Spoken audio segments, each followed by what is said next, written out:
वैसे तो आजादी के आंदोलन में महिलाओं ने भी योगदान दिया है, लेकिन नेताजी द्वारा बनाए गए इंडियन नेशनल आर्मी से जुड़ी लक्ष्मी सहगल की बात ही कुछ और थी। कैप्टन लक्ष्मी सहगल का नाम प्रमुख महिला क्रांतिकारियों में गिना जाता है। उन्हें दुनिया बाद के दिनों में भी कैप्टन लक्ष्मी के नाम से जानती रही। 1938 में 24 साल की उम्र में डॉक्टर बनी लक्ष्मी सहगल ने आजाद हिंद फौज में सुभाष चंद्र बोस द्वारा गठित रानी लक्ष्मीबाई रेजिमेंट का नेतृत्व किया, जो साल 1943 में बनी महिलाओं से सजी ब्रिगेड थी। डॉक्टर लक्ष्मी सहगल को फौज में कर्नल का ओहदा भी मिला, लेकिन और कई संवेदनशील अवसरों पर सेवा और वो हमेशा कैप्टन के नाम से ही जानी गई। साल 1945 में ब्रितानी हुकूमत ने गिरफ्तार कर लिया और करीब साल भर तक बर्मा में रखा। वो एक स्वतंत्रता सेनानी थीं जो बाद के दिनों में भी राजनीतिक रूप से सक्रिय रहीं और डॉक्टर लक्ष्मी सहगल ने 2002 में हुए राष्ट्रपति चुनाव में पूर्व राष्ट्रपति डॉक्टर एपीजे अब्दुल कलाम के खिलाफ चुनाव भी लड़ा।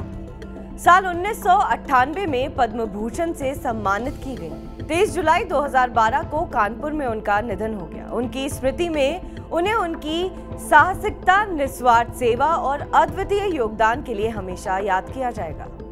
लक्ष्मी स्वामीनाथन का जन्म 24 अक्टूबर 1914 को मद्रास के प्रांत में एस स्वामीनाथन और अम्मू स्वामीनाथन की पुत्री के रूप में हुआ था।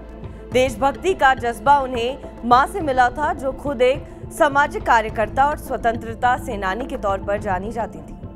लक्ष्मी स्वामीनाथन ने मद्रास मेडिकल कॉलेज से MBBS की डिग्री हासिल करने के बाद महिला रोग विशेषज्ञ के रूप में आगे की शिक्षा प्राप्त की। इसके बाद उन्होंने चेन्नई के एक अस्पताल में अपनी सेवाएं देना शुरू कर दी। इसके बाद ही डॉक्टर लक्ष्मी को 2 साल के लिए विदेश जाने का मौका मिला और 1924 में ही सिंगापुर पहुंच गई। यहाँ उन्होंने प्रवासी भारतीयों के लिए एक चिकित्सा शिविर लगाया और गरीब भारतीयों के लिए मुफ्त इलाज करने लगी। उन्होंने घायल द्वितीय विश्व युद्ध बंदियों की काफी सेवा की और उनके संपर्क में कई क्रांतिकारी भी आए जो सिंगापुर में सक्रिय थे। इसी बीच युद्ध की जंग में सिंगापुर ब्रिटेन के कब्जे से जापान के पास चला गया और जब 1943 में सुभाष चंद्र बोस से मिलने पर लक्ष्मी सहगल ने आजादी की लड़ाई में उतरने की अपनी दृढ़ इच्छा जाहिर की, तब डॉक्टर लक्ष्मी के समर्पण और सेवा भाव को देखते हुए नेताजी ने रानी लक्ष्मीबाई रेजिमेंट की घोषणा की। लक्ष्मी सहगल का जीवन भारतीय महिलाओं के लिए एक इंस्पिरेशन है, जो उन्हें अपने अधिकारों के लिए संघर्ष करने और समाज में पॉजिटिव चेंजेस लाने के लिए प्रेरित करता है। उनकी विरासत आज भी हमें ये सिखाती है कि देश और समाज की सेवा के लिए समर्पण और साहस की बेहद जरूरत होती है।